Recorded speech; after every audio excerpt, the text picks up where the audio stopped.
O Bloco de Esquerda Açores quer alterar o atual cenário político e eleger uma representação parlamentar nas eleições regionais de outubro. O principal objetivo é combater a política do governo socialista, que, segundo os bloquistas, está a transformar os Açores num paraíso só para alguns. Ideias que marcaram a segunda convenção regional do partido esta tarde em Ponta Delgada. O Bloco de Esquerda propõe ser a mudança na Assembleia Regional e combater o seu controle por qualquer maioria política reinante.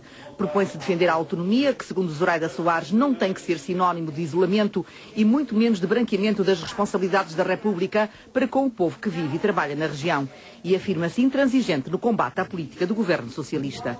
Não desistiremos de combate à política que vem sendo exercida pelo governo socialista e menos ainda à sua anunciada intensificação, a qual transformará os Açores num paraíso de facto, mas só para alguns.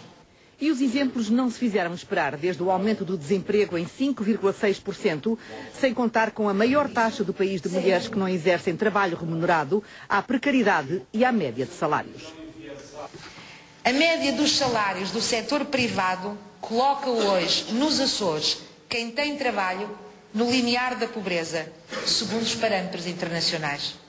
Este cenário, quanto a nós preocupante, não justifica um tom discursivo importado, ao estilo Sócrates, que os governantes socialistas e o presidente do governo regional ensaiam para usar na próxima campanha eleitoral. O Bloco de Esquerda Açores afirma-se contra as privatizações, que dizem só vêm trazer mais pobreza. Todas as semanas vem mais um anúncio. SATA, EDA, portos, saneamento e tratamento de lixo, saúde, etc. Nada escapa a este afã privatizador. Ora, a verdade é que quando mudam as cadeiras do governo, se passa para administrador da privada, milagrosamente a competência refulge. Seria até cómico se para as nossas vidas não fosse trágico. Estas privatizações no quadro da região são a mera entrega a grupos económicos de referência regional e outros emergentes, interligados com capitais exteriores à região, de bens públicos, que todos nós vamos sustentar, ao mesmo tempo que seremos duplamente penalizados. Carlos César não quer fazer uma política de esquerda. A sua linha de rumo confunde-se com os interesses dos mais fortes e parece dar razão àqueles que dizem que Carlos César não é um socialista de plástico, porque é mais de plasticina. O Bloco de Esquerda diz que quer lutar contra esta política fomentadora de mais desigualdades e do crescimento da pobreza e deixa algumas propostas nesta segunda convenção regional que passam pela defesa do Serviço Regional de Saúde, da exigência à República de um plano de emergência de colocação de médicos nos Açores e do congelamento do tarifário da SATA para residentes até ao final do ano. É convidado deste telejornal o deputado do Bloco de Esquerda à Assembleia da República, Luís Fazenda.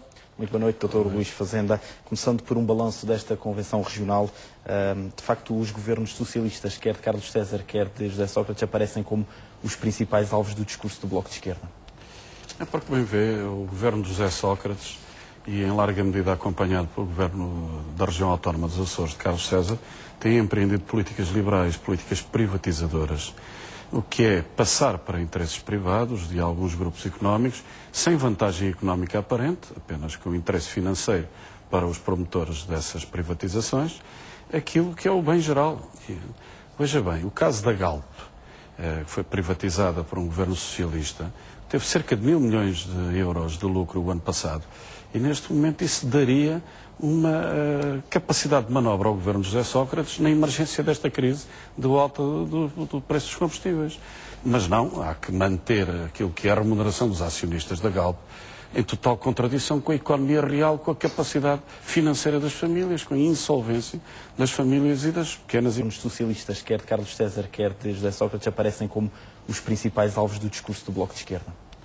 É porque bem vê, o governo de José Sócrates, e em larga medida acompanhado pelo governo da região autónoma dos Açores de Carlos César, tem empreendido políticas liberais, políticas privatizadoras, o que é passar para interesses privados de alguns grupos económicos, sem vantagem económica aparente, apenas com interesse financeiro para os promotores dessas privatizações aquilo que é o bem geral. E, veja bem, o caso da Galp, que foi privatizada por um governo socialista, teve cerca de 1.000 milhões de euros de lucro o ano passado.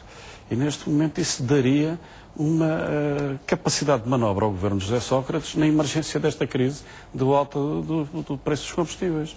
Mas não, há que manter aquilo que é a remuneração dos acionistas da Galp em total contradição com a economia real, com a capacidade financeira das famílias, com a insolvência das famílias e das pequenas e médias empresas. Esta crise económica que vivemos e que, aliás, já foi notícia neste telejornal, esta conjuntura desfavorável aos consumidores, está relacionada com as políticas implementadas pelo governo socialista? Hoje há um ataque dos capitais especulativos no mercado petrolífero, no mercado alimentar. Os capitais especulativos que estavam no imobiliário, a crise subprime americana, transferiram-se para estes mercados ditos de futuros, quer nos derivados de petróleo, quer nos bens alimentares. E, portanto, fizeram uma inflação tremenda e esses capitais especulativos têm que ser contidos. Eles não são originários, essencialmente, cá no país, têm uma pequena relevância, mas há as empresas que vêm repercutir o preço no consumidor, não abdicando dos seus lucros, que é o caso da Galp, em Portugal. Agora o Sr. Primeiro-Ministro Sócrates entendeu aumentar uma taxa, quantificando ele próprio que a Galp tinha tido 400 milhões de euros de superlucro especulativo acima dos lucros normais. E vai taxá-la em 100 milhões de euros. Enfim, legalizando e permitindo 300 milhões de euros de lucros especulativos. Veja bem o que isso não podia conter numa baixa de preços da gasolina e dos restantes derivados de petróleo.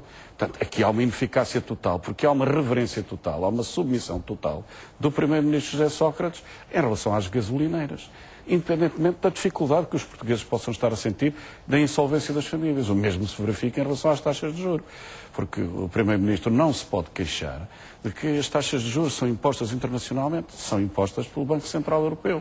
E os Primeiros-Ministros e a União Europeia têm que fazer alguma coisa, a par de uma fixação administrativa dos preços dos combustíveis, que é inevitável, que vai ter que acontecer, porque ninguém aguenta, mas também vão ter que meter na ordem o Sr. Trichet e os seus governadores dos bancos centrais, que não podem, sob o pretexto de combater a inflação, não conseguem, mas estão a aumentar as taxas de juros, já está em 4,25, que é verdadeiramente insustentável para as famílias e para a maior parte das pequenas empresas. Em termos de propostas, nomeadamente em relação ao Governo da República, que propostas é que o Bloco de Esquerda esteve a discutir nesta Convenção Regional?